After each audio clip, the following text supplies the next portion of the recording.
সবসময় একই ধরনের খাবার খেতে খেতে আসলে আমরা সবাই বোরিং হয়ে যাই। তো আজকে আপনাদের সামনে নতুন ২টা রেসিপি নিয়ে হাজির হলাম, আর সেটা হচ্ছে ভর্তা আইটেম।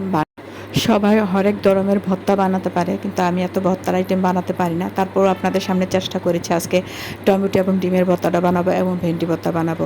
ভিডিওটা ভালো লাগলে অবশ্যই লাইক শেয়ার করে পাশে থাকবেন। যে ভর্তা বানাবো, ভেন্ডিটা সিদ্ধ করে নিয়েছি একটু স্মোকি স্মোকি করে, যেমন এই যে একটু লাগা লাগা করে, তাহলে সুন্দর একটি ফ্লেভার আসে। আর এখানে টমেটোটা সিদ্ধ করে ভেজে নিয়েছি আমি, সাথে ডিমটা সিদ্ধ করে নিয়েছি। আর এখানে যা লাগবে তাও আমি এখানে নিয়েছি, লবণ পরিমাণ মতো দিয়ে দিয়েছি। আর পেঁয়াজ, রসুন, মরিচ, শুকনো মরিচ সব একসাথে আমি একটু ফ্রাই করে নিয়েছি। এখন এটা আমি মাখিয়ে নেব ভালো করে সরিষার তেল দিয়ে। সেজন্য আরেকটা প্লেটে নিয়ে নিচ্ছি আমি। এখন ভালো করে হাত দিয়ে কচলিয়ে মাখিয়ে নেব একদম সবগুলো।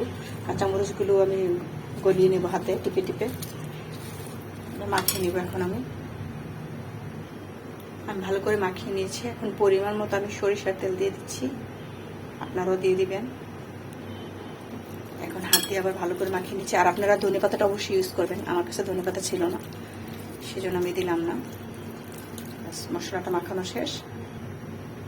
এখন আমি ভেন্ডিগুলো ভালো করে মাখিয়ে নেব কচলিয়ে। আর ভেন্ডির কথা খেয়েছেন কিনা অবশ্যই কমেন্ট করে জানাবেন, খুবই মজা লাগে, এভাবে করে দেখবেন একবার। ভেন্ডিটা আমার মাখানো শেষ। এখন টমেটোগুলো আমি মাখিয়ে নেব ভালো করে, হালকা গরম আছে এখন। টমেটোগুলো গলিয়ে নিয়েছি, এখন আমি ডিমটাও মাখিয়ে নিচ্ছি একসাথে।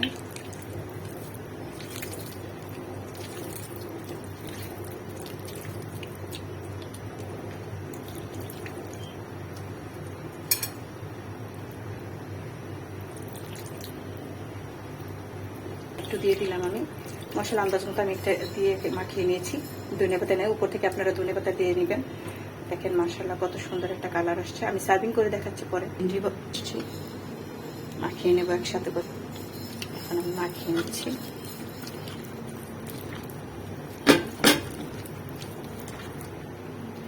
দেখেন মাশাআল্লাহ কত কালার সুন্দর হয়েছে। অলমোস্ট আমার সব রেসিপি হয়ে গেছে। এখন আমি আপনাদেরকে সার্ভ করে দেখাচ্ছি। মাশাআল্লাহ দেখেন আমার 2টা ভর্তাই রেডি হয়ে গেছে। এটা হচ্ছে ভেন্ডির ভর্তা, আর হচ্ছে টমেটো ডিমের ভর্তা যেটা। মাশাআল্লাহ দেখেন, আর 1 প্লেট ভাত খাওয়া কোনো ব্যাপার এটা দিয়ে বলেন। তো ভিডিওগুলো আমরা খুব কষ্ট করে মেক করি, আপনারা যদি লাইক শেয়ার করে পাশে থাকেন তাহলে আমাদের সার্থকতা। ভিডিওগুলো ভালো লাগবে অবশ্যই লাইক শেয়ার করে পাশে থাকবেন, আর আমার প্রোফাইলটি ফলো করতে ভুলবেন না। তো আজকের মতো বিদায় নিচ্ছি। আল্লাহ হাফেজ, আসসালামু আলাইকুম।